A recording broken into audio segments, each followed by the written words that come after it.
네, 안녕하십니까. 커버핀 펜브리지 장진규 변리사입니다. 처음에 인사드렸지만 나중에 오신 분들도 계시고 해서 다시 한번 인사드리겠습니다.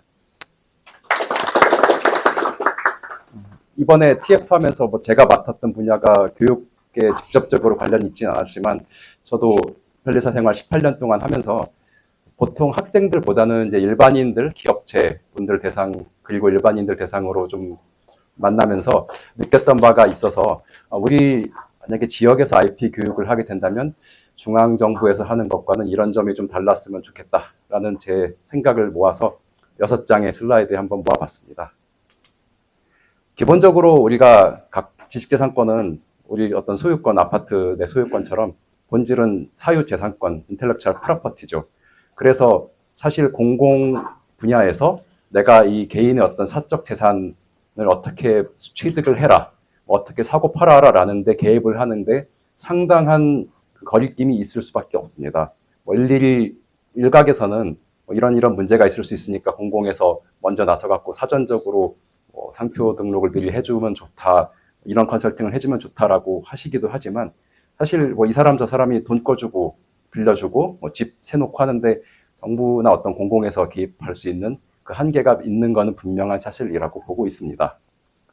반면 한편으로 우리가 이제 저도 운전을 하고 있고 대부분 운전하실 걸로 알고 있고요. 특별히 기계공학이나 자동차공학 전공하시지 않은 분들이라고 하면 이 그림 봤을 때 옛날 생각 떠오르실 겁니다. 운전면허 시험 볼 때는 포사이클 사행정 기관, 이행정 기관 이런 거 공부도 했었고 클러치가 어쩌고 이런 거 했었는데 지금 기억나시나요?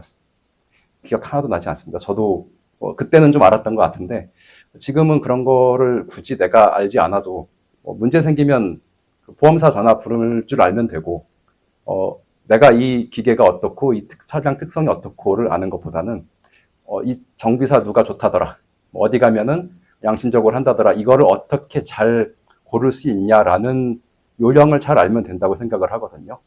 그래서 지금까지 저희가 이제 다른 분들의 어떤 강의도 봐왔고 제가 그게 방향성이 틀렸다라거나 이게 바람직하지 않다라는 취지는 아닌데 대부분 보면 이제 그동안 우리가 이제 유구하게 이어진 일본으로부터 건너온 그 이론의 전달에 많이 치우쳐 있거나 지식재산권 우선권 주장 기간이 어떻게 되고 PCT 진입하려면 일본은 왜 30개월이고 우리나라 31개월이에요. 이런 것들보다 이거 어디 가서 누구한테 이럴 때 문제를 말하고 어떻게 이런 상황이 이러한데 비즈니스가 이러한데 어떻게 이거를 앞으로 구축하면 좋겠냐, 이 사람 누구한테 얘기하면 제일 좋겠냐를 알려주는 방향이 되어야 되지 않을까라고 생각을 하고 있습니다. 그래서 중요한 거는 내가 이 자동차를 잘 공부해서 하면 물론 좋죠. 예, 물론 자동차 잘 알고 그렇게 해서 특허법도 마찬가지로 공부해갖고 미국 제도도 알고 해갖고 국제적으로 미국 진출할 거니까 이렇게 해야 되겠고 뭘 준비해야 되겠고 잘 알면 좋겠지만 기업 입장에서 물론 이제 삼성전자 정도 되면은 내부에 변리사만 200명 있고 IP팀 400명 있잖아요. 그런 데서는 미국 변호사도 많이 있고 하니까 그렇게 경영을 하겠지만 제조의 입장에서 과연 기업들이 전담 인력 한 명 두기도 힘든 사정에서 그걸 다 하라고 하는 거는 소송 쉬우니까 지금부터 민사소송법 공부해갖고 직접 법원 가서 소장 내세요 하는 거랑 진배가 없다라고 생각을 하고 있고요.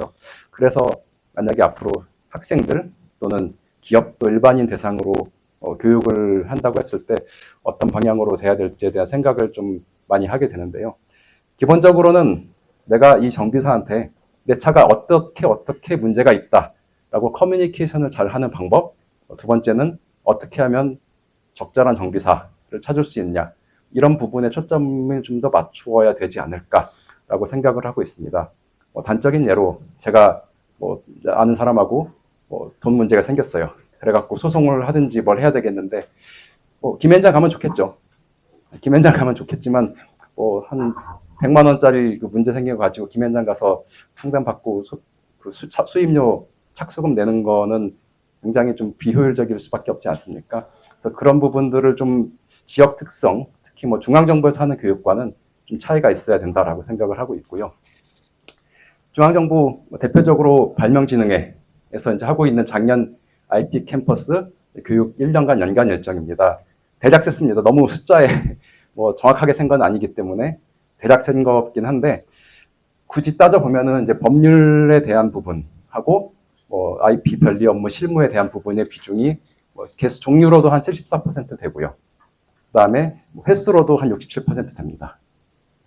또 이거는 이제 지식재산연수원에서 하고 있는 커리큘럼 작년 것들을 세봤을 때 여기도 마찬가지로 뭐 이제 법제나 어떤 실무적인 이 IP 업무를 담당하는 특허 사무소든 아니면 서비스 기관에서 하는 실무 쪽이 굉장히 많고요. 일부는 뺐습니다. 뭐 특정한 목적을 가진 이런 부분은 뺐을 때 그런 거 되고 횟수로도 상당히 많습니다. 근데 이 부분은 중앙정보는 당연히 그 기업체에서 전담 인력, 뭐 전담 부서를 갖고 있는 분들이 오셔서 필요로 하는 그 수요를 충족시켜줘야 될 수요가 있고 그래서 마케팅 포지션을 따지자면 그렇게 갈 수밖에 없는 부분이 있다라고 생각을 하는 반면에 이 똑같은 거를 만약에 지역에서 뭐 로컬에서 교육을 하게 됐을 때 그대로 가야 될까라는 부분에 대해서는 조금 생각을 해봐야 된다라고 생각하고 있습니다.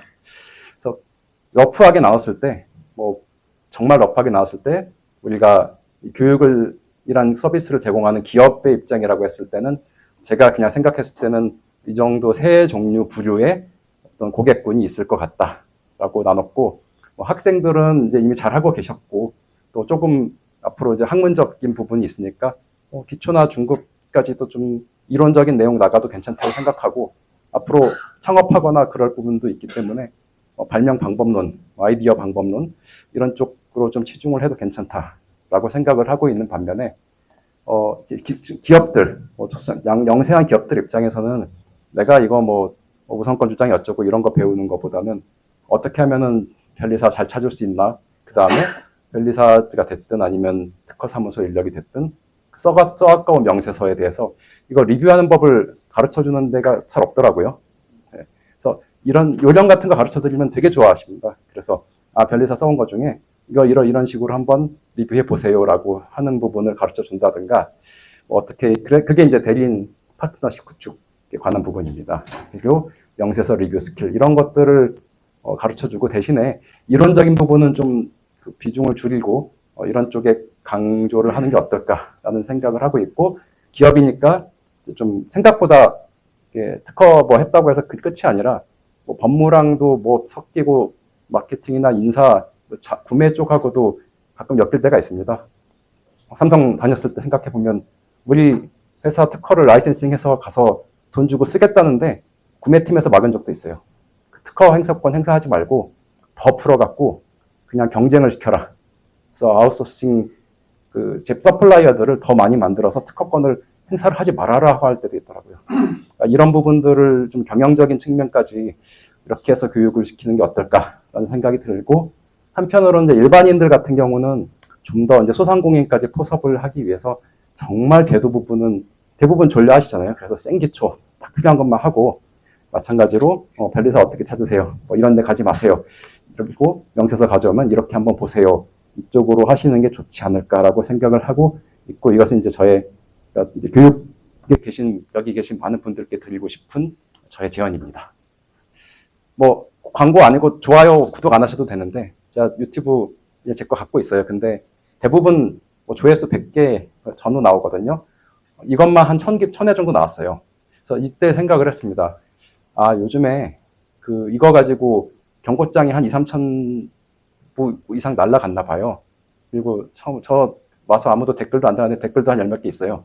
그래서 그 얘기 보니까 정말 본인들이 당장 돈, 손해 아니면 이익에 편에서 밀접하면은 거기에 대한 어떤 교육에 대해서도 마켓에 수요가 있지 않을까라는 생각을 하게 됐습니다.